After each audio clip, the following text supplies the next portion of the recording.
सनातन नाम ही पर्याप्त है। इसी सनातन धर्म की पुनर्प्रतिष्ठा का संकल्प आज यहाँ पर होने जा रहा है। यदि संत वो धर्म के राजदूत है तो हम सबको धर्मदूत बनकर इस सनातन राष्ट्र निर्माण के कार्य में कार्यरत होना होगा। सनातन राष्ट्र क्यों चाहिए, ये सबसे महत्व का प्रश्न है जो अभी हम देखने वाले हैं।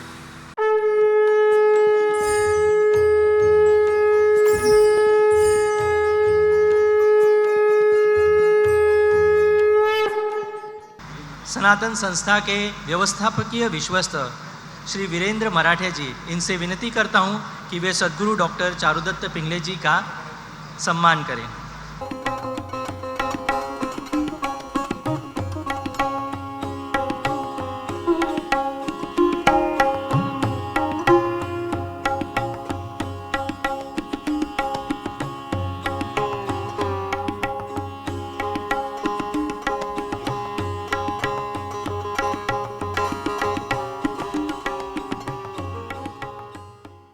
सनातन राष्ट्र संकल्प धर्मसभा के प्रथम उद्बोधन की ओर अभी हम बढ़ते हैं।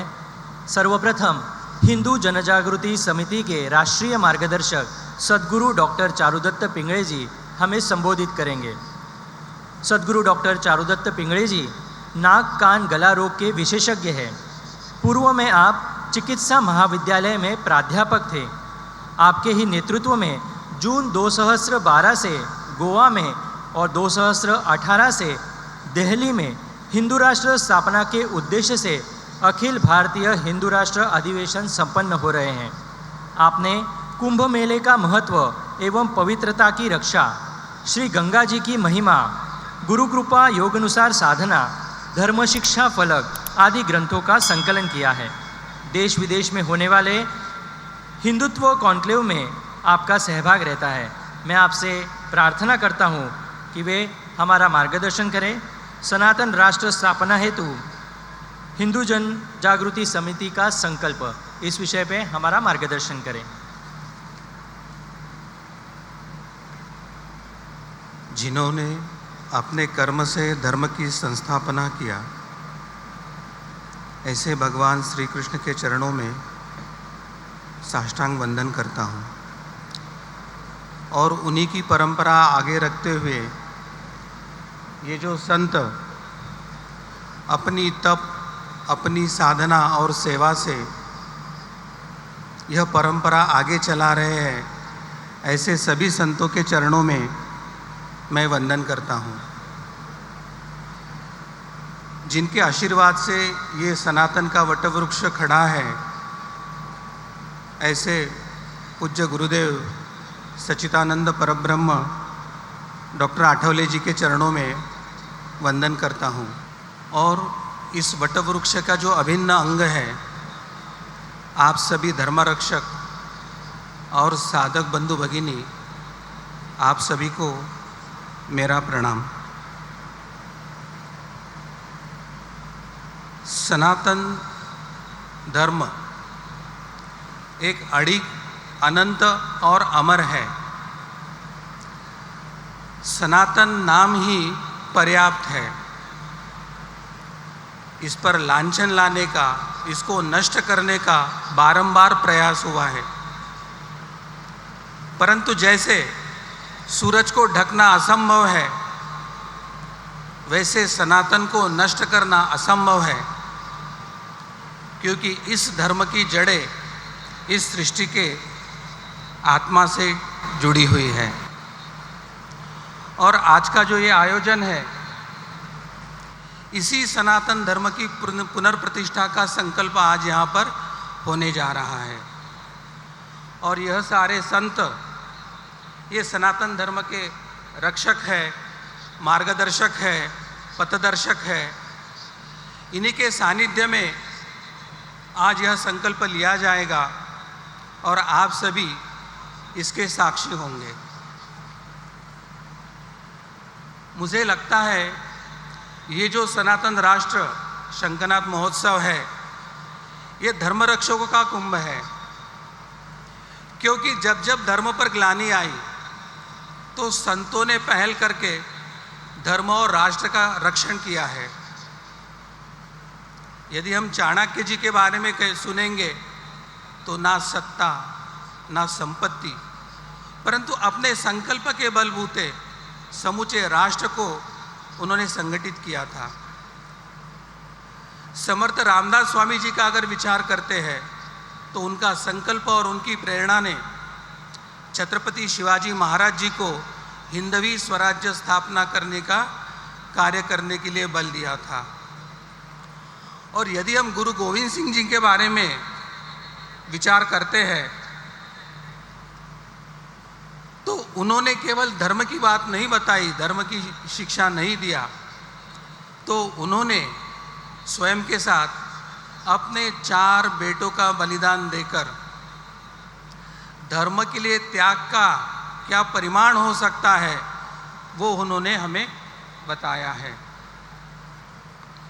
अब ये जो भारत को सनातन राष्ट्र बनाने का संकल्प है, ये तो संतों का संकल्प है, परंतु इस संकल्प को सिद्ध करने के लिए आप सभी को इसमें सर्वश्रेष्ठ योगदान देने की आवश्यकता है।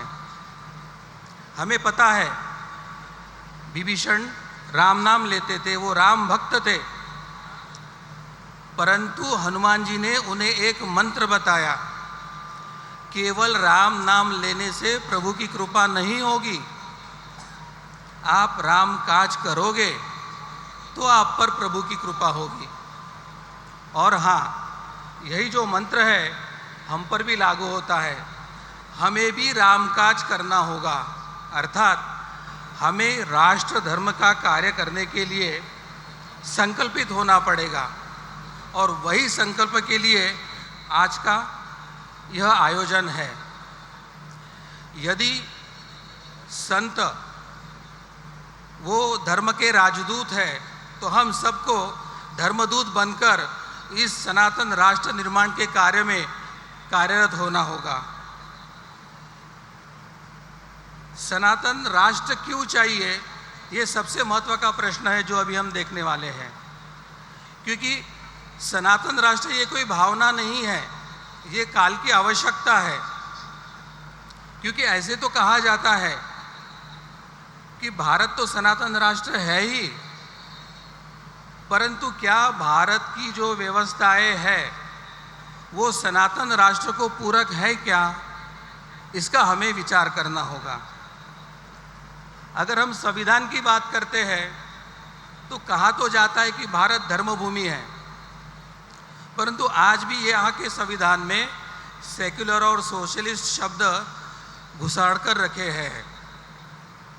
तो क्या ऐसा संविधान सनातन राष्ट्र का हो सकता है?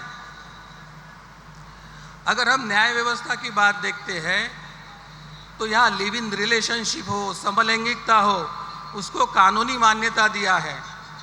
और दूसरी ओर अगर मंदिर परंपरा की रक्षा के लिए कोई प्रयास कर रहा है तो उसे कटघरे में खड़ा किया जाता है। तो क्या ये धर्मरक्षक व्यवस्था इस देश में है अभी?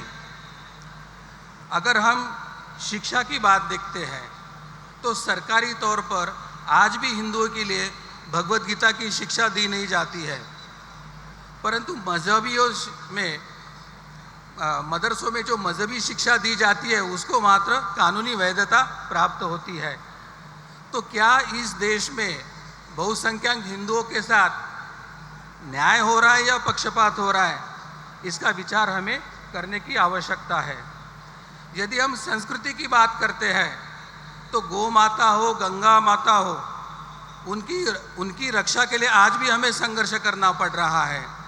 तो जहां अपनी संस्कृति बचाने के लिए संघर्ष करना पड़ रहा है, क्या ऐसे देश को हम सनातन राष्ट्र कह पाएंगे?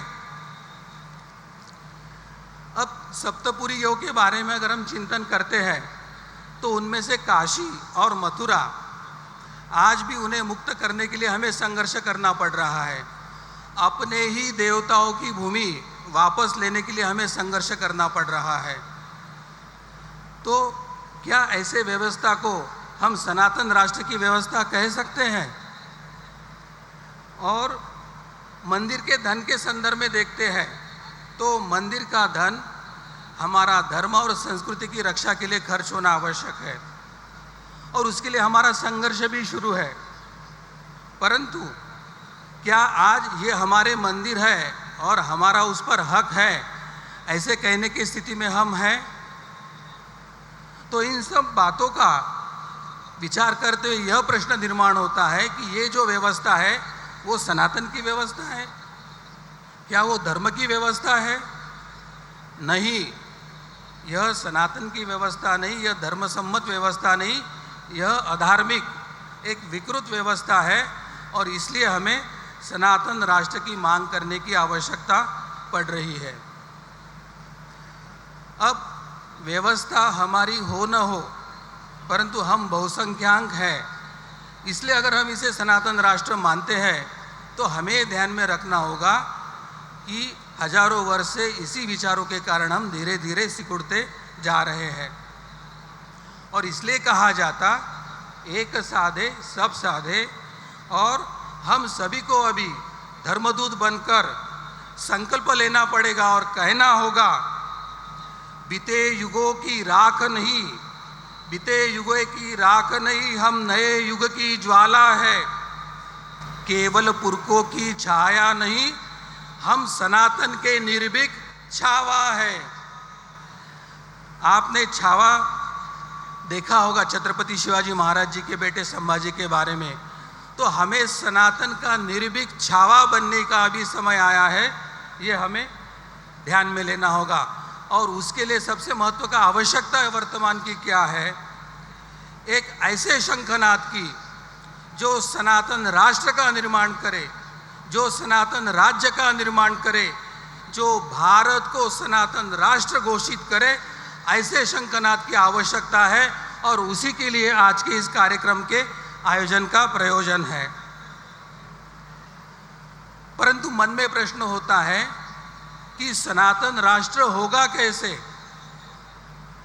तो हम ये जानकर लेंगे कि सनातन राष्ट्र कैसा होगा, जहां शिक्षा, गीता और चरित्र निर्माण की हो, जहां न्याय धर्मशास्त्र पर आधारित हो, जहां शासन लोक कल्याण की भावना से चले और सारी की सारी राज्य की व्यवस्था धर्मानुकूल हो, जो चराचर सृष्टि का पोषण भरण करने की व्यवस्था है वो सनातन राष्ट्र की हो, ऐसे सनातन राष्ट्र की हम कल्पना करते हैं।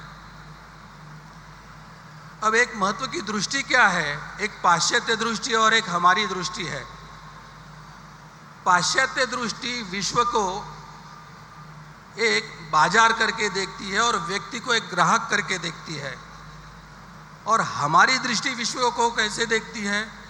वो विश्व को एक परिवार करके देखती है और व्यक्ति को एक अपना रिश्तेदार या अपना सगा मानती है। तो ये जो दृष्टि का भेद है ये सबसे महत्व का है, और इसलिए ये जो सनातन राष्ट्र हम निर्माण करेंगे वो केवल भारत के लिए नहीं तो संपूर्ण विश्व के लिए हितकारी होगा, और इसलिए हमें इस सनातन राष्ट्र की मांग करने की आवश्यकता है।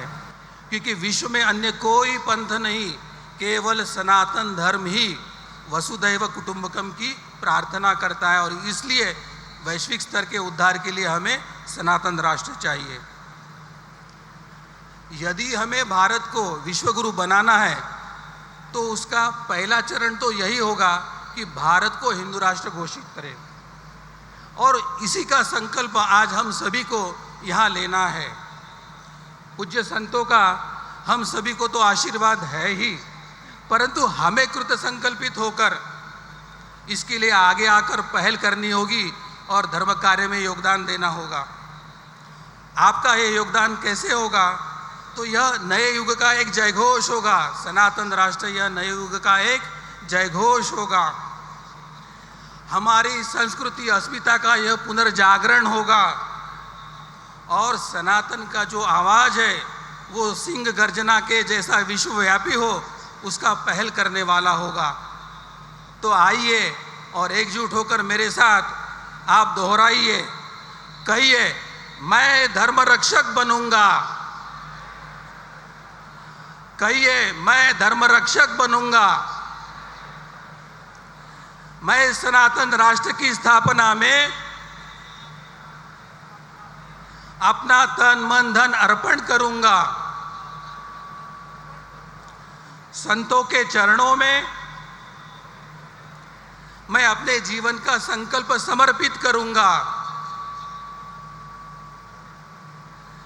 जयतु हिंदू राष्ट्रम। सभी संत, साधक और धर्म प्रेमियों को कोटिशः वंदन। इसी के साथ मैं अपने वाणी को गुरु चरणों में विराम देता हूं। आप सभी को मेरा प्रणाम। जयतु हिंदू राष्ट्रम। जयतु हिंदू राष्ट्रम।